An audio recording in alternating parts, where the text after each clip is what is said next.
അങ്ങോട്ടായി പിടിച്ചു. മജിസ്ട്രേറ്റ് വിളിച്ചാൽ പോകില്ലേ? നിങ്ങൾ ഓവർ സ്മാർട്ട് ആവണ്ട DSP, മനസ്സിലായോ? നിങ്ങൾ കണ്ണൂരിനാ വരുന്ന വെച്ചാണ്ടേ മാനം കെടുക്കാൻ നിൽക്കരുത്, മനസ്സിലായോ?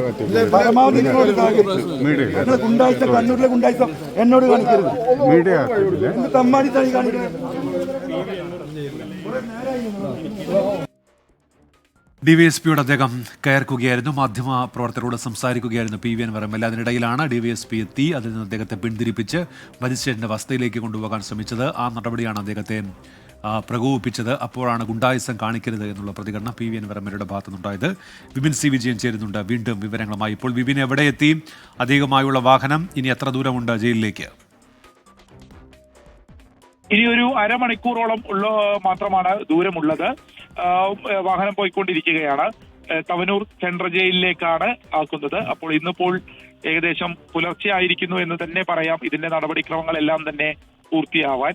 അപ്പോൾ ഇനി നാളെ ജാമ്യത്തിനുള്ള കാര്യങ്ങളിലേക്ക് കടക്കും എന്നുള്ളതുമാണ് അറിയിച്ചിരിക്കുന്നത്. അപ്പോൾ രാവിലെ തന്നെ അതിന്റെ നടപടികളിലേക്ക് തവനൂർ സബ് ജയിലുമായി ബന്ധപ്പെട്ട് നടക്കുകയും ചെയ്യും. ഒപ്പം തന്നെ ഈ കോടതി നടപടികൾ ഇന്നിപ്പോൾ മഞ്ചേരി സബ് ജയിലിലേക്കായിരിക്കുമെന്നാണ് കരുതിയത്. അപ്പോൾ 2 മണിക്കൂർ ഒക്കെ ദൂരമുള്ള 10-70 കിലോമീറ്ററോളം അപ്പുറമുള്ള തവനൂർ സബ് ജയിലിലേക്ക് അയക്കുന്നത്. അപ്പോൾ പോലീസിന്റെ ഒരു സുരക്ഷ കൂടി ഒരുക്കേണ്ടതുണ്ട്. അതുകൊണ്ട് തന്നെ വലിയ പോലീസ് സുരക്ഷയിൽ തന്നെയാണ് ഇപ്പോൾ PV അൻവറിനെ അങ്ങോട്ടേക്ക് കൊണ്ടുപോയിക്കൊണ്ടിരിക്കുന്നത്. കാരണം DMK പ്രവർത്തകരല്ലാത്തവരുടെ ഒക്കെ ഭാഗത്തു നിന്ന് ചില അനിഷ്ട സംഭവങ്ങൾ ഉണ്ടാകാൻ സാധ്യതയുണ്ട് എന്നുള്ള ഇന്റലിജൻസ് റിപ്പോർട്ടുണ്ട്. അതിന്റെ കൂടി അടിസ്ഥാനത്തിൽ അപ്പോൾ വലിയ സുരക്ഷയാണ് നിലവിൽ ഇതുമായി ബന്ധപ്പെട്ട് ഒരുക്കിയിരിക്കുന്നത്. യാത്ര തുടർന്നുകൊണ്ടിരിക്കുകയാണ്. കൂടാതെ പുറകിലൊക്കെയായി നമ്മളീ പോകുന്ന വാഹനത്തിന്റെ പുറകിലൊക്കെയായി DMK പ്രവർത്തകരുടെയും അൻവറിനെ അനുകൂലിക്കുന്ന ആളുകളുമൊക്കെ ആ പരിസരത്തേക്ക് കൂടി വരുന്നുണ്ട്. അവർ നമ്മൾ ആ വീട്ടിന്റെ പരിസരത്ത് കണ്ട ആളുകളായിരുന്നു.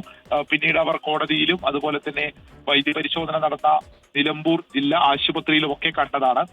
ശേഷമാണ് ഇപ്പോൾ അവർ തവനൂർ സബ് ജയിലിന്റെ ഭാഗത്തേക്ക് കൂടി വരുന്നത്. അങ്ങനെ DMK പ്രവർത്തകരാണ്. ഇന്നിപ്പോൾ വൈകുന്നേരത്തോടു കൂടി DMK എന്നുള്ള പാർട്ടി നടത്തിയിരിക്കുന്ന